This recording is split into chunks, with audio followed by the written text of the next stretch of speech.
Good morning, everyone. Welcome, welcome.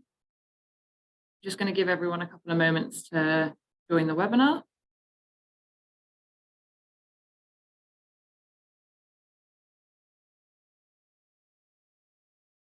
Good morning, good morning. I can see numbers starting to filter in. Just for anyone who is joining in this moment, I'm sure you're familiar by now with the webinar format on Zoom.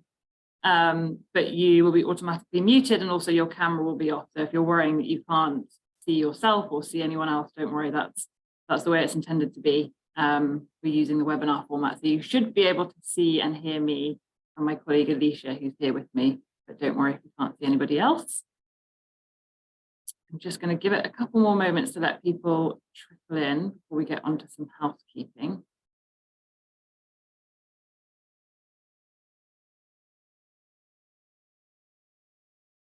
So you've joined a session on addressing common challenges in theory of change development, and it's kind of Q&A session, so a little bit different to what we usually do.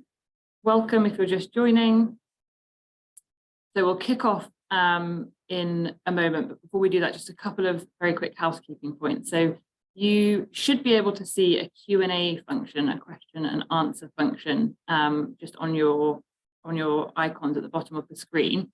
At the end of our session today, we're going to have time for kind of a live Q&A. So throughout, do feel free to drop your questions as they come to you, and we'll answer them all at the end of the session. There isn't a chat function enabled in this call. So if you have any issues with accessibility or some reason sound or visual isn't working for you, please do let us know through the Q&A, but we try to reserve that just for the clear questions so that we can get to as many of them as possible at the end of the session.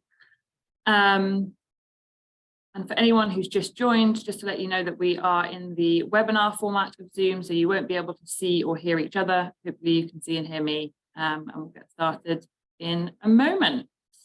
Also to let you know, we are recording the session this morning, so every recording will be sent out to everyone who has signed up, and we'll also archive that to our website. So yeah, don't worry about kind of jotting things down and remembering what's on each slide. We will share all of the information following the session later this afternoon.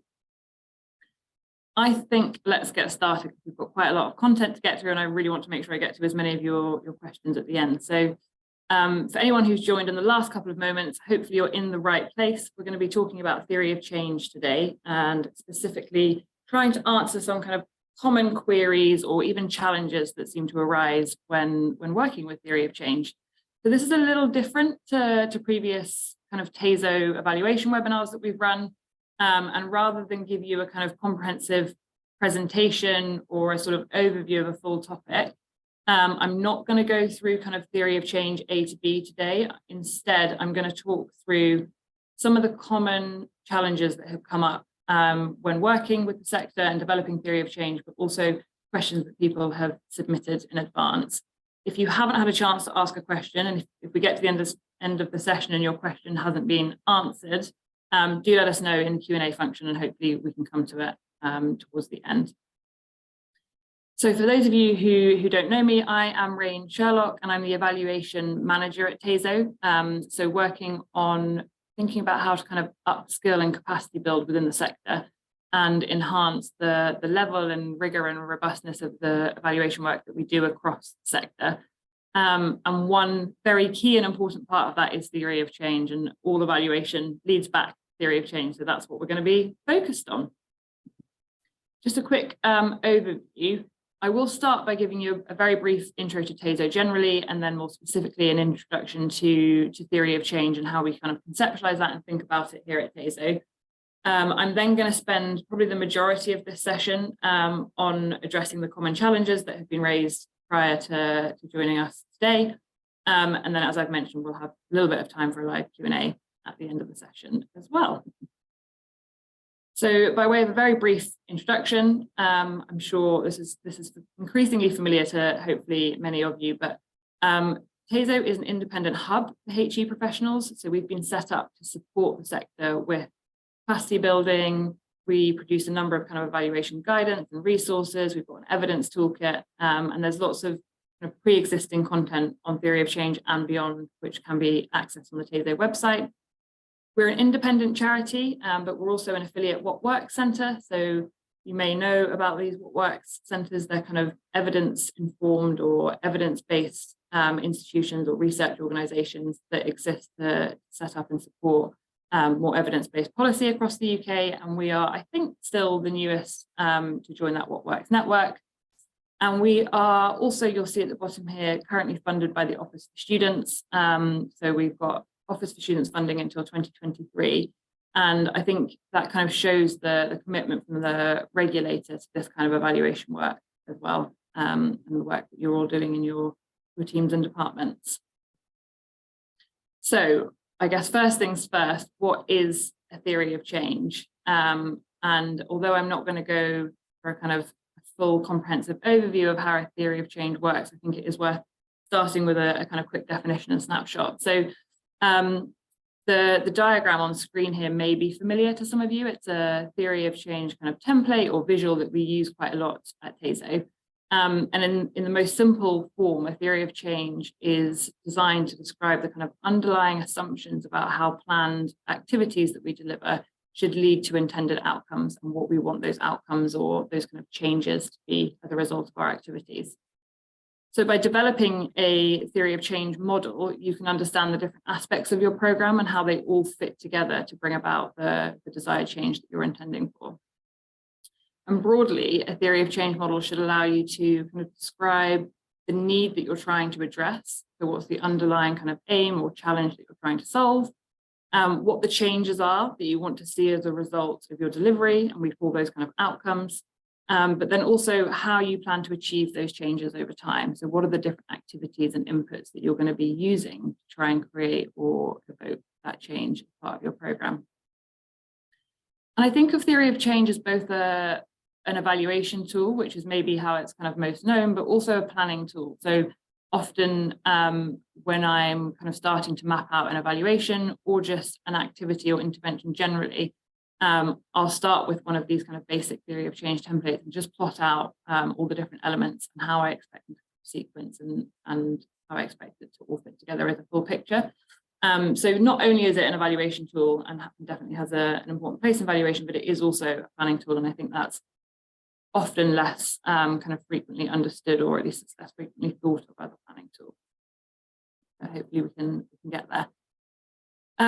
So what you're looking at on screen here is what we call the monitoring and evaluation framework at TASO, a kind of cyclical evaluation diagram. And theory of change sits very strongly within the first step of the monitoring and evaluation framework. So we call that the diagnose phase. And it's developed up front at the beginning of your activity or your evaluation work, depending on where you are in your kind of planning cycle. But it doesn't just stay in the diagnose phase, and this is a question that came up quite a lot, so we'll come to it in more detail later. But theory of change is also a kind of almost like a thread, I guess, that you weave throughout the evaluation cycle. So it should inform your plan phase. It helps you think about what the outcomes are that you want to measure, what the appropriate methodologies might be to try and evaluate those outcomes. But also the measure phase, I still go back to theory of change when I'm thinking about how to collect data, what are the best data collection tools available to me, how should I be analysing that data, and of course the reflect phase as well. So although we very strongly situate theory of change in the diagnose phase, it does run throughout. So this is where there's going to be a little bit of new content.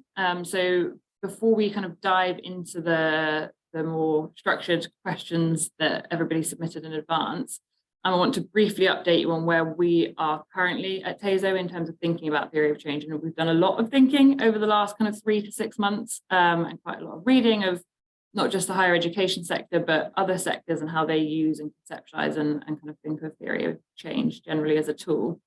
And we're currently at a place where we're sort of piloting internally a two-pronged approach to theory of change. I might think of something catchier to call it later, but for now it's become a two-pronged approach. And the first element, or the first kind of avenue of that process, is a core theory of change. So this is the diagram that TASO currently use. It's the template that we recommend everybody embeds in their evaluation up front.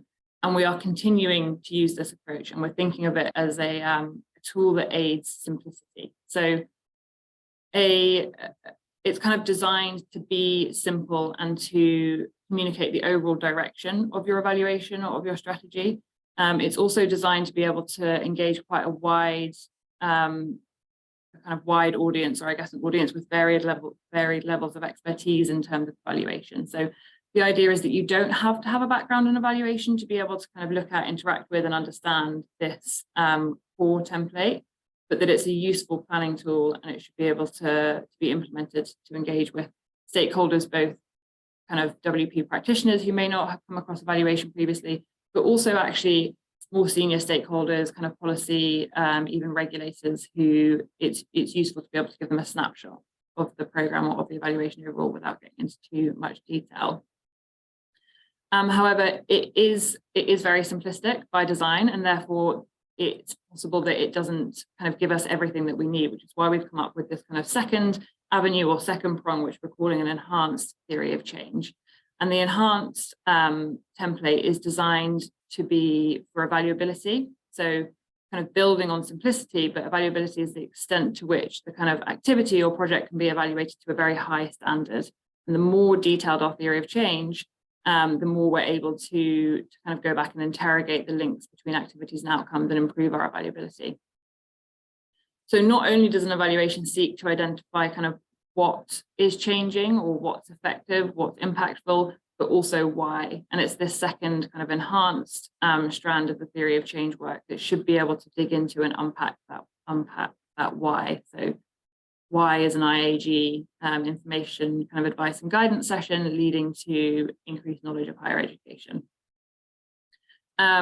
So you can see here that we still recommend starting with that core template as part of the kind of second strand of work, but we've built on it. So what we're currently doing is experimenting with more of a kind of diagrammatic or I guess interactive diagram for theory of change. So separate boxes for activities and thinking about how these boxes link to outcomes or outputs or longer term impacts.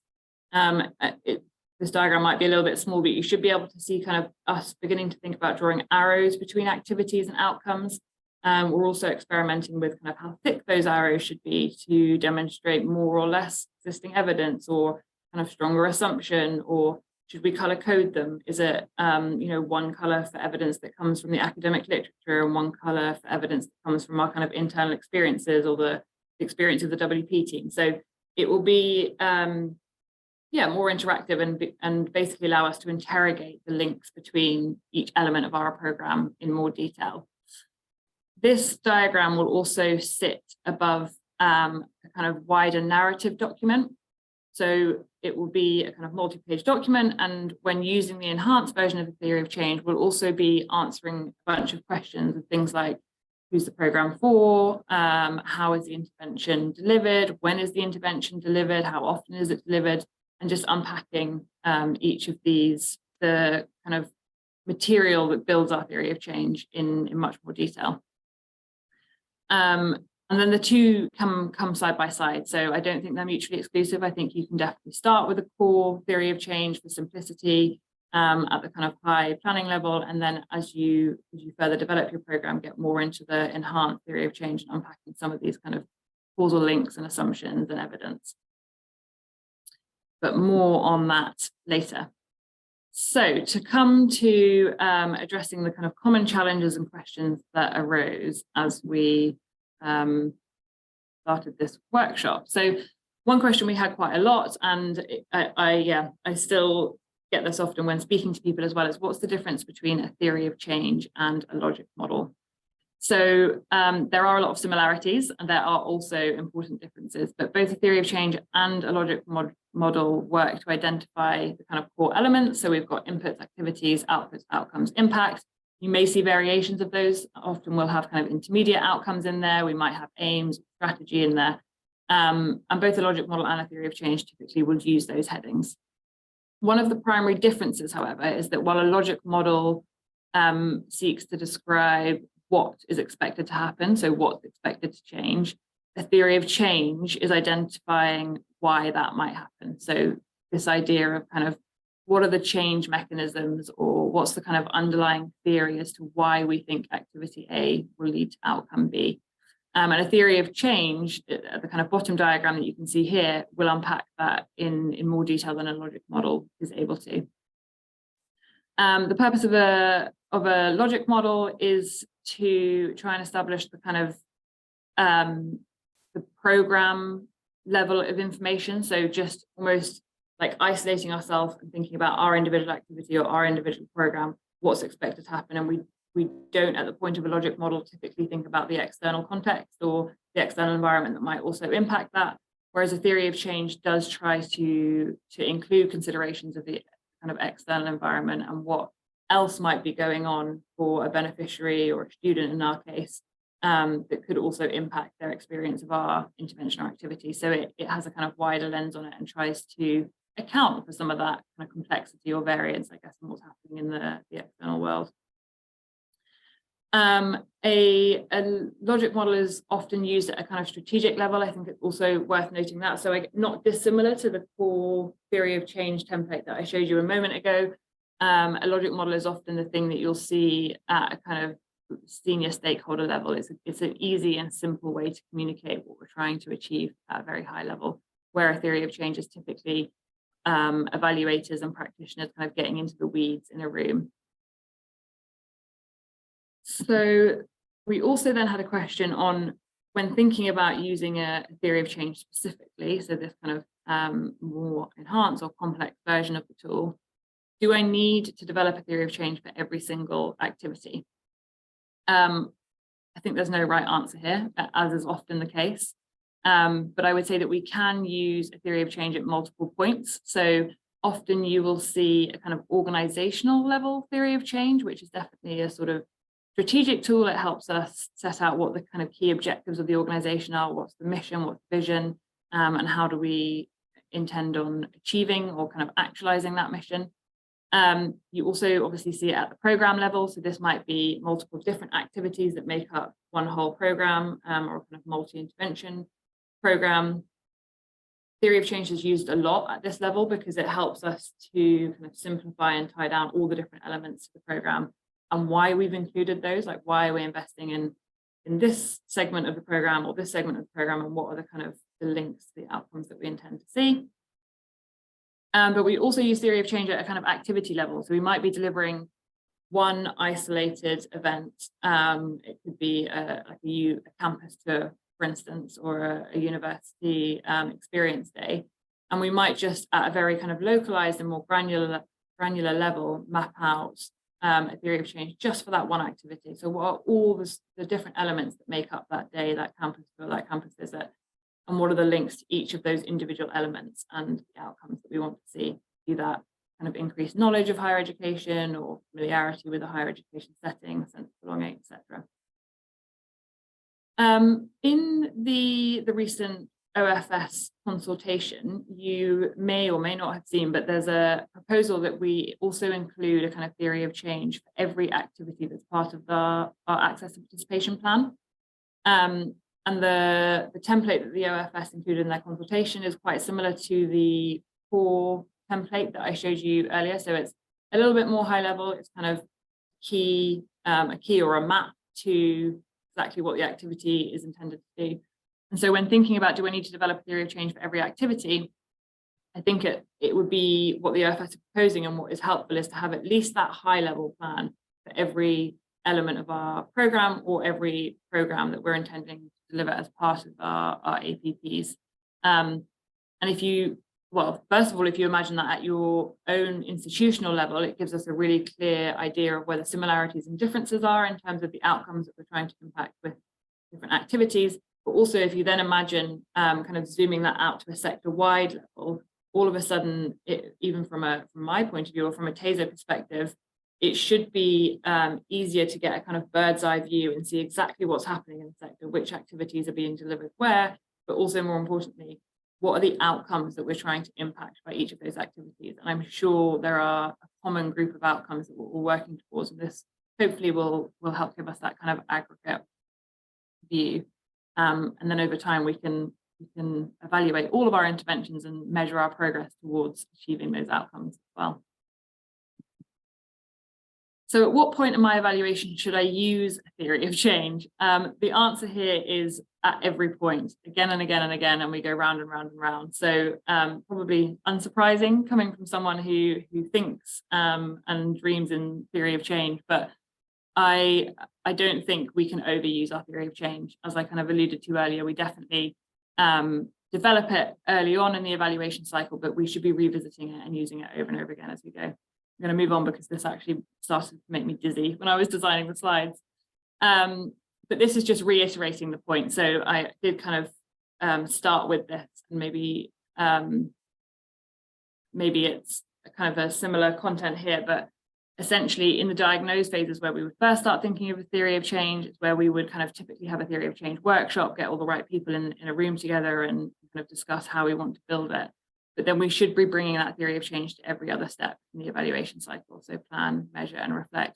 And there's actually a really significant role for theory of change in the reflect phase. I think we then can kind of look back with hindsight and with retrospect, and actually at that point evolve or iterate our theory of change. So it's likely and also kind of recommended, I guess, that at the end of an evaluation cycle or at the end of a kind of period of delivery of an intervention or program, we should come back to that theory of change and update it.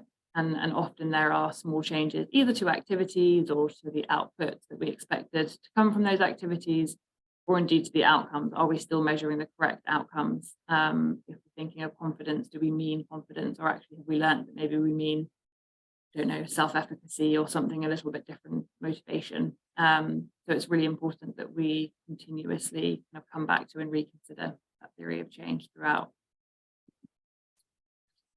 How long should it take to develop a theory of change, and who should be involved? So we see this, I get this question a lot as well. Again, there's no kind of golden rule or no sort of perfect answer, but I do think we can offer some indication here. So I've tried to break it down into kind of 3 phases or stages, at least this is how I have been approaching theory of change. So we start with preparation, and this could include just very simple project documentation. So maybe you had a project plan, maybe you wrote a bid when you were beginning to kind of design or conceptualize the project, and you've got the paperwork from that bid, so what your high level aims or objectives were at that point.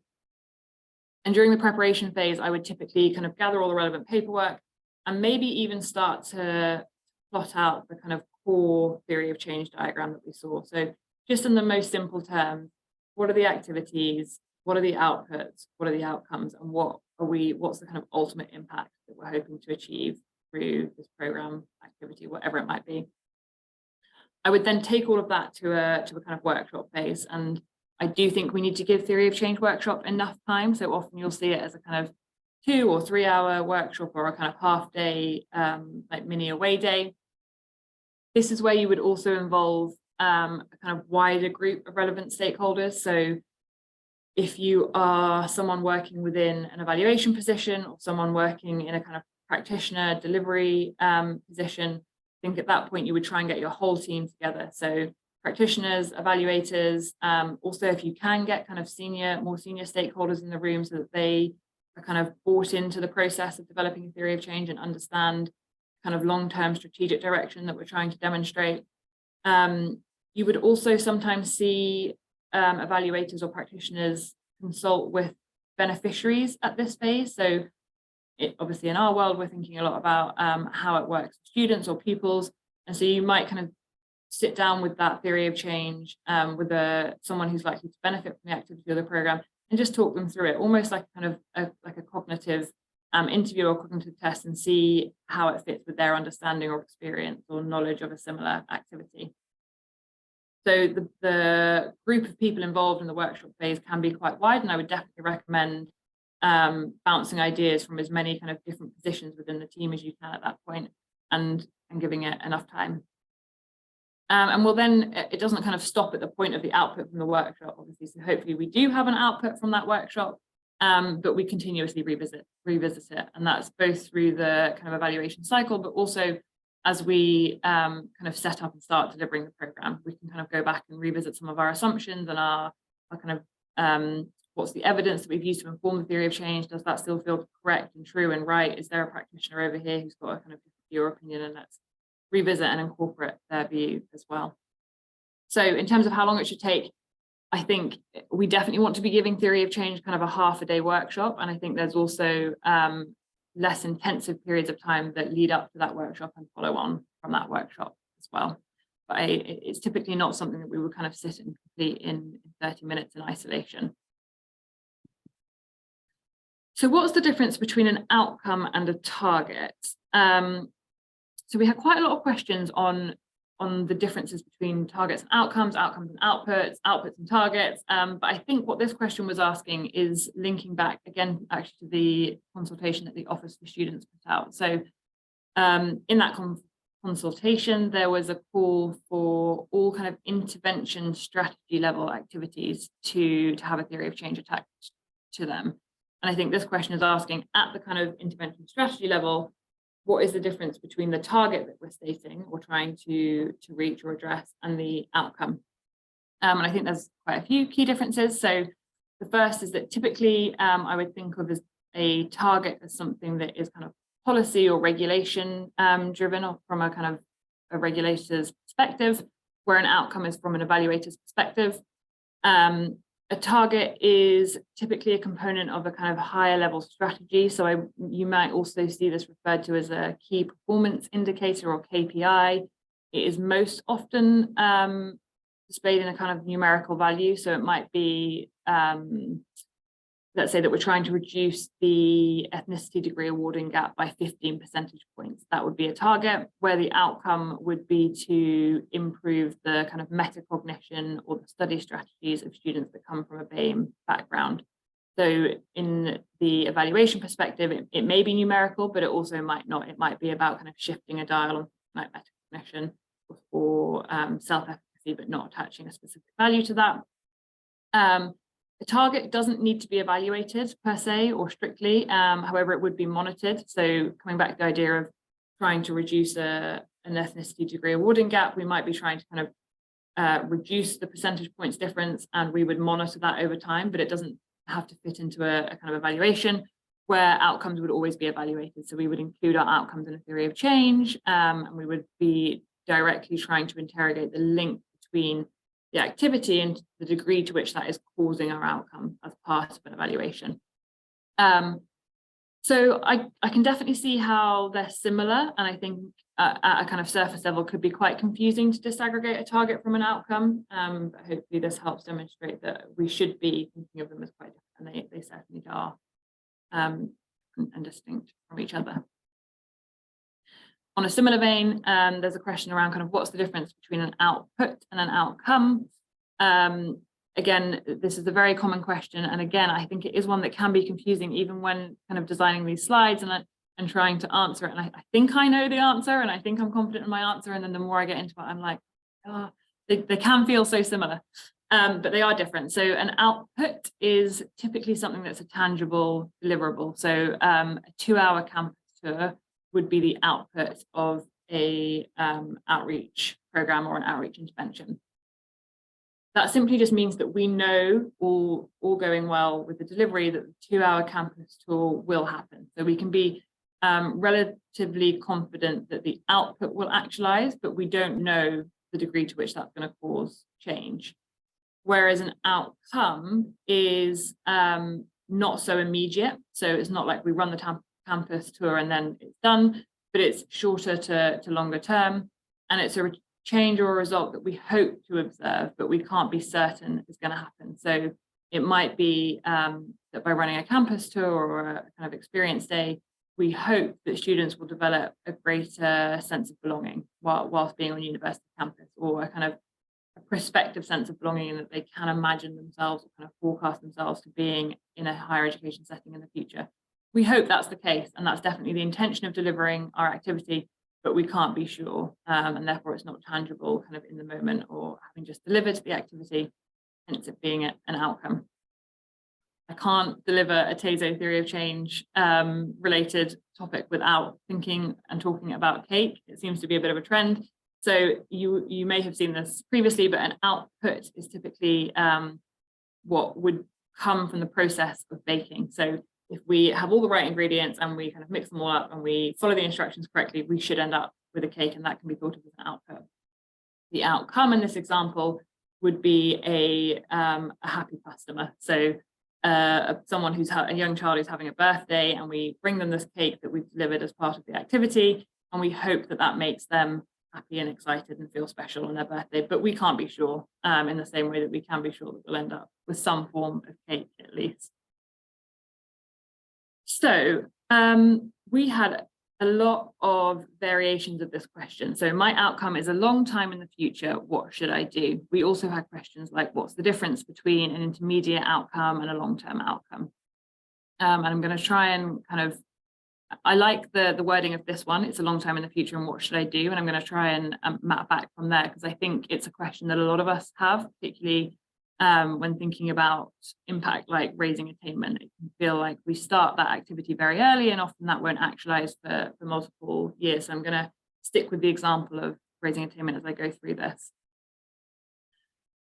So the theory of change literature often refers to something called sequencing, and sequencing did also come up as a question. So some of you in the audience may or may not have heard of it or be thinking about it, but very simply, we can think of sequencing as the order in which outcomes and impact might occur, and how long we expect the change to take.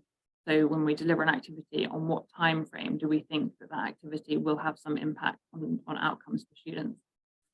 So thinking about sequencing requires a kind of demonstration of a deeper level of thought and interrogation as to exactly what the mechanisms for change are when we're delivering our activities. And it might be that, so in the long-term impact, we have raised attainment of school-age pupils, and the outcome for that is improving Key Stage 4 attainment or GCSE attainment. But that still feels quite a long time in the future if we're working with students kind of at the beginning of year 8 or year 9, and we won't have access to Key Stage 4 data for quite some time. But in the meantime, we do want to know how our activities are impacting their general outcomes. So this is where we would think about intermediate outcomes, or kind of shorter term proxy measures for this longer term outcome of improving Key Stage 4 attainment. So when thinking about the example of raising attainment of school age pupils, it might be things like academic self-efficacy. So can we shift the dial on academic self-efficacy, and to what degree is academic self-efficacy related to the longer term outcome of improving Key Stage 4 attainment? Similarly, we have things like study strategies, critical thinking, sense of belonging, and these are all examples of things that have been cited by providers that I've been speaking to, and things that they're trying to measure as part of their efforts to raise attainment of school-age pupils or students. So quite simply, what you're seeing here is that by setting more kind of intermediate objectives or outcomes, we're able to observe earlier indicators of success. So our hope is that each of these intermediate outcomes in this list are related to this longer term outcome, but we can observe them earlier if our main outcome is a long time in the future.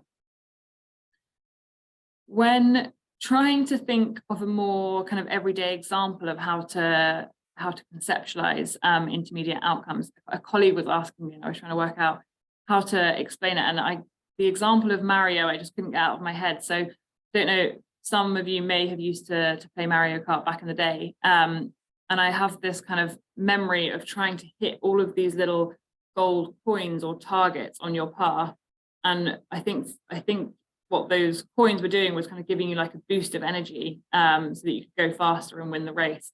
And in this example, if we think of kind of winning the Mario Kart race, or even becoming first, second, third place as the final outcome, each of those gold coins that you hit on your way is giving you a kind of boost of energy, and should therefore be related to going faster and winning the race, should become a kind of indicator of how we're doing. So if we've hit 6 gold coins, and we can observe ourselves hitting those gold coins, we should have more speed, more energy to be able to be well placed in the race.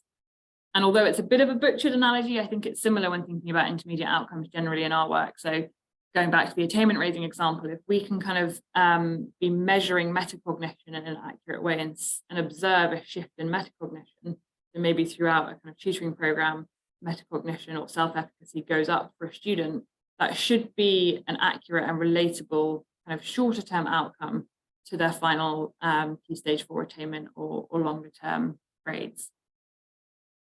The key thing is that they're related and connected to each other. So we then also had a question on what is a change mechanism and how is it related to an assumption? Is it the same as a causal mechanism? Should I be thinking about and measuring change mechanisms, etc.? So when thinking about change mechanisms and assumptions, it's important to think about mid-level theory. And I was trying to work out the degree to which I should go into the detail of mid-level theory, but I do think it's worth mentioning. And I'll drop some links in the chat later for further information.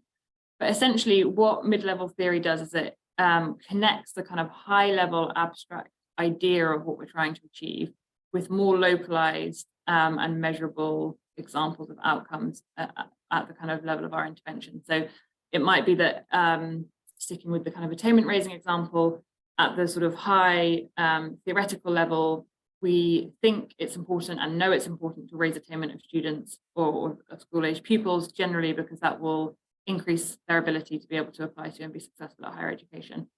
What mid-level theory does is just ties that to a much more localized level. So with that information, what can we do as part of our programs, as part of our activity, to link very specific activities to specific outcomes that will allow us to achieve that longer term impact. So mid-level theory is almost like the umbrella term for the process of developing hypotheses.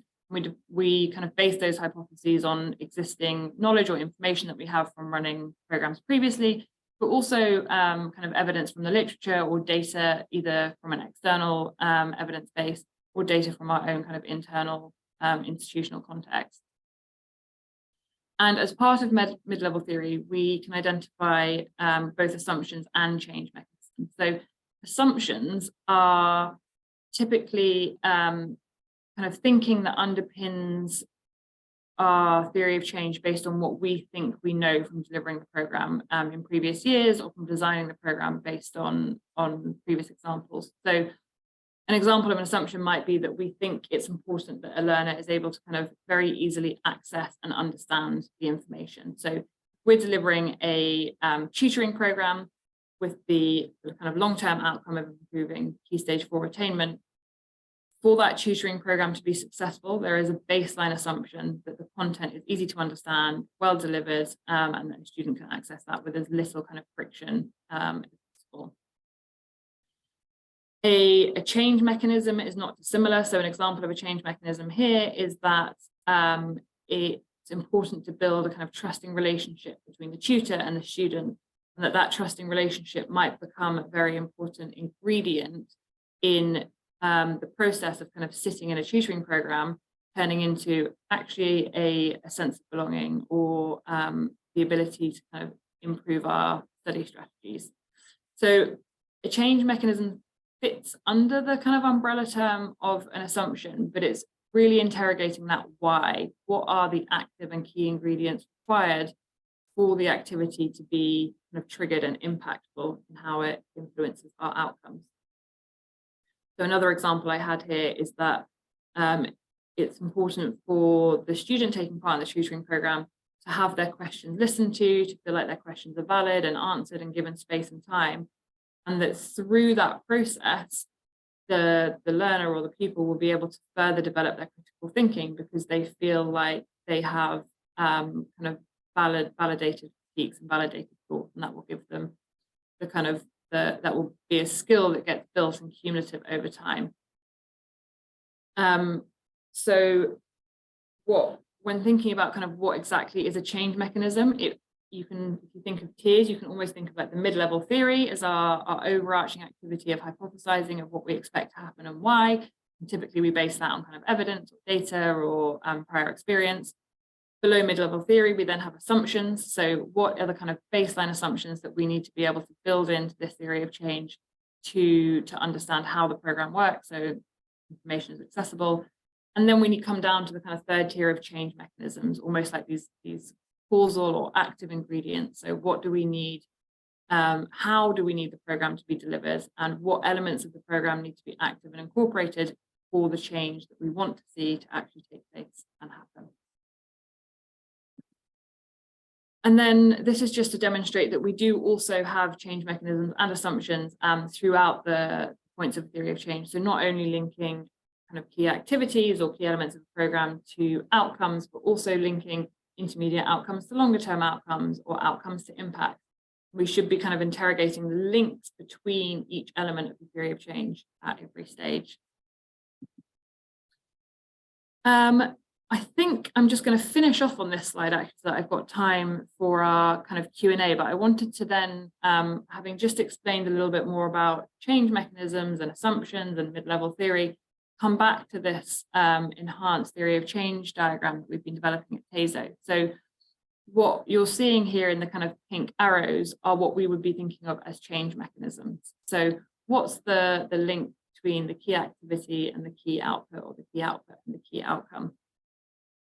And in the diagram that we will be kind of publishing and sharing for the sector to use in the new year, each of those arrows, so in this diagram, each of the arrows will kind of link to a key or underlying assumption and change mechanism. So as an outside person coming in to help understand your program or read your theory of change, I should be able to look at that diagram and kind of click on a certain arrow or identify a certain arrow, and that would take me down to the change mechanism. So I can now see that the link between a kind of campus visit and a sense of belonging is evidenced by this change mechanism that you have kind of identified and written about. And then we would use our evaluation to kind of interrogate those change mechanisms and really understand the kind of causal links, or the why, in terms of what's happening, what's our activity doing for students, and what those outcomes look like, and how are they measured.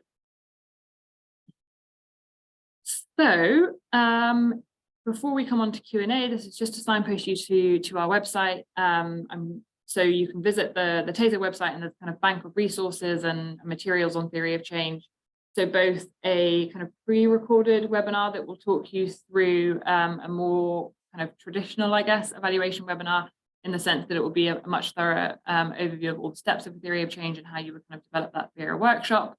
But you can also download the templates that we've looked at. So the core theory of change template is available on the TASO website. The enhanced version is not yet available. We're still piloting and testing that, but we will make it available as soon as we're kind of happy with it and we think it's good enough for the sector. There's also a resource on running your own theory of change workshop, so a kind of suite of materials and guidance that you can download and use within your own team and context. And then we also have a kind of bank of example theory of change, so pre-populated templates for different types of programs. There's quite a few on attainment raising, there's quite a few on mentoring or multi-intervention programs, there's a new one on learning analytics. If you want to go check them out, they should be easy to access and available as well. Which just brings us to questions. So we've got hopefully enough time to get through a series of questions. So feel free to, I can see some have already been dropped in the Q&A function. Feel free to continue to drop in your questions as we go. And I'm going to invite my colleague Alicia back to help me field those questions. That's fine. I just want to say, loved the Mario Kart analogy. Thought it was spot on. So we're going to start with one just here. So it says, should I choose my outcomes that I know I can measure? Good question. So yeah, we get this a lot, and it's definitely worth addressing. So I think the question is asking, at the point of developing my theory of change, for instance, and I'm kind of coming to that column on outcomes, should I be selecting a list of outcomes that I already know how to measure and I already have the tools available to me to measure? I think the short answer is no. We don't want to develop a theory of change by kind of working backwards and pigeonholing in outcomes because we know we've got a really nice questionnaire scale for that, or we know that we have a bunch of kind of interview questions that we can use to interrogate that outcome. That's not the ideal way to develop a theory of change. So really, when we're developing a theory of change, we should be thinking about what are the outcomes that are most impactful for students? What do we think are the most important kind of metrics to shift in order for that student to go on and be successful in entering higher education or completing their degree, or whatever the kind of the slightly longer term outcome might be. And then once we've got a clear list of outcomes that we have kind of evidence and that we've got clear assumptions and change mechanisms for, then we would come to think about how to measure them, start to explore, like, are there questionnaire scales available? Can we use interview questions for this? But I think we're likely to miss out on some of the value of selecting kind of accurate and appropriate outcomes if we limit ourselves by thinking about measurement tools from the very beginning. Oh, I have one around our new enhanced theory. So is the enhanced theory of change template suitable for all types of theory of change? Good question. So there's multiple ways to think about types of theory of change, I guess. So in terms of during the slides just now, we talked about kind of organizational theory of change, program level theory of change, activity level theory of change.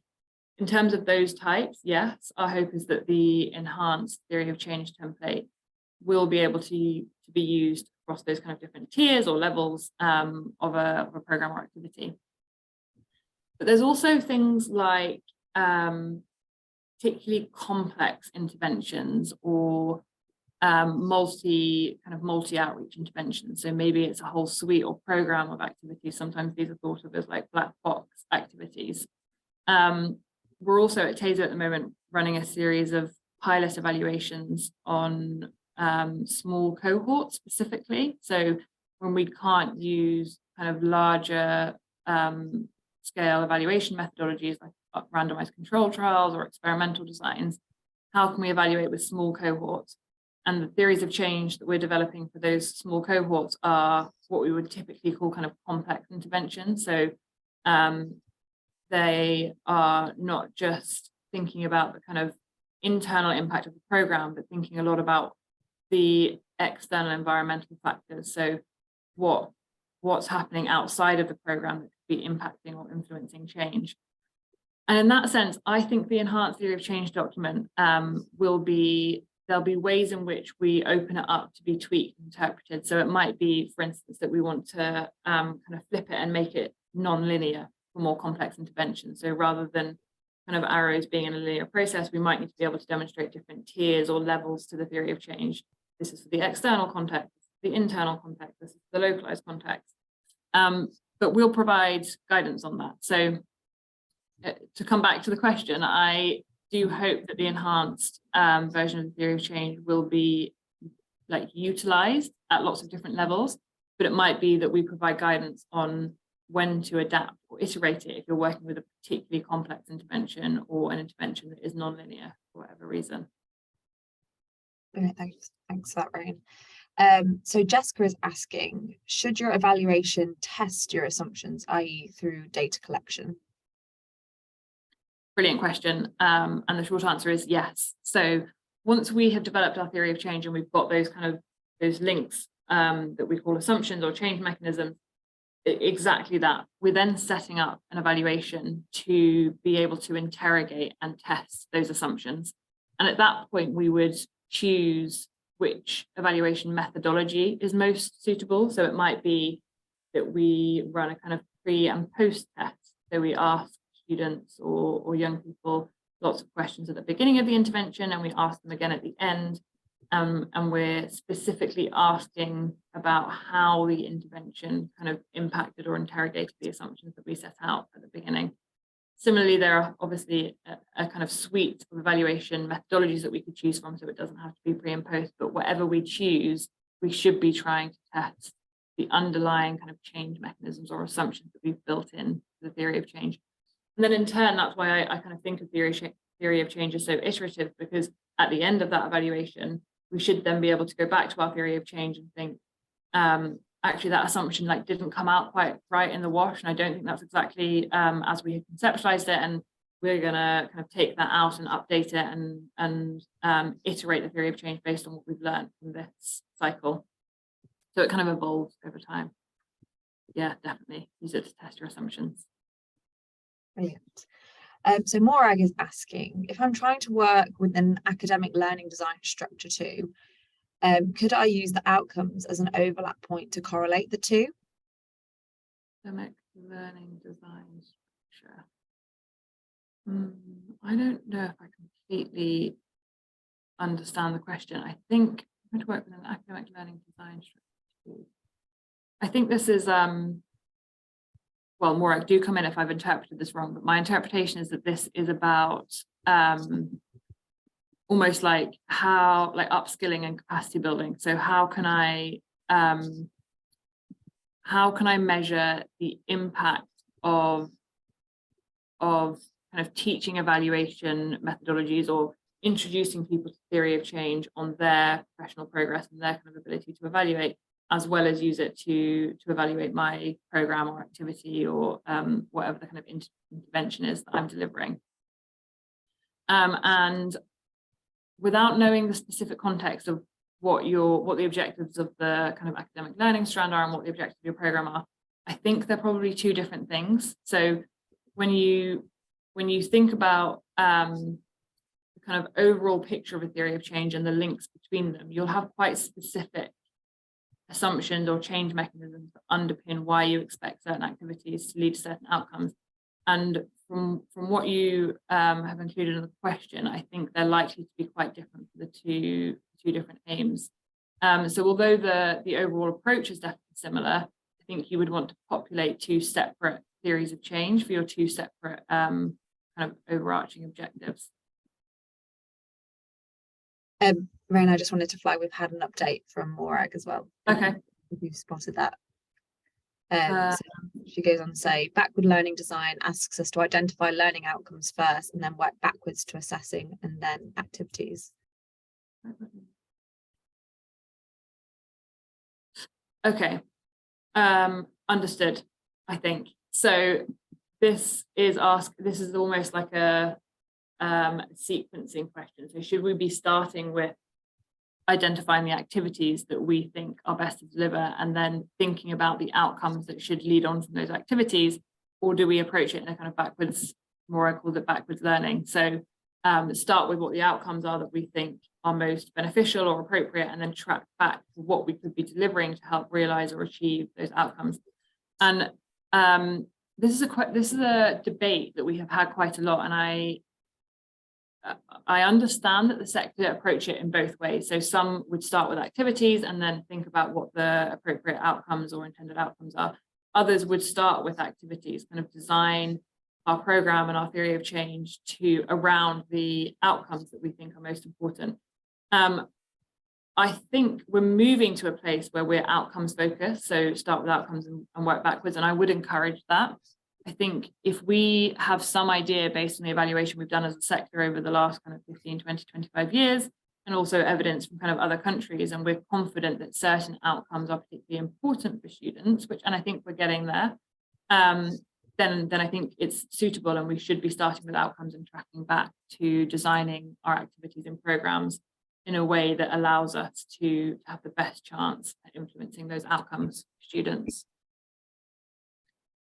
I can see another note from Morag just saying, deal with it offline. Of course, please do. Feel free to email us and we can pick it up. Maybe that I've misunderstood the question. I think that's everything from our Q&A, unless anyone has any final questions for our last few minutes. I'll wait maybe 30 more seconds, but then if not, Rain, if you want to have some final comments or any closing remarks. Super, thank you.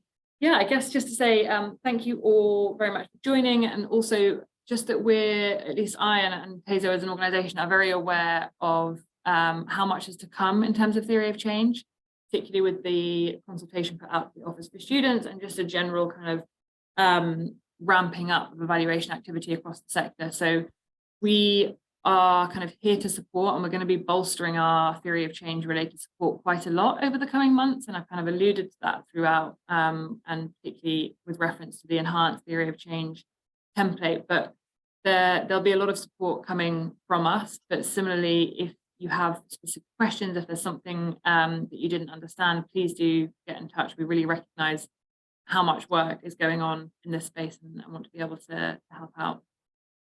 I think that just leaves it to say, yeah, thanks for joining. We will circulate the recording with everybody after the session.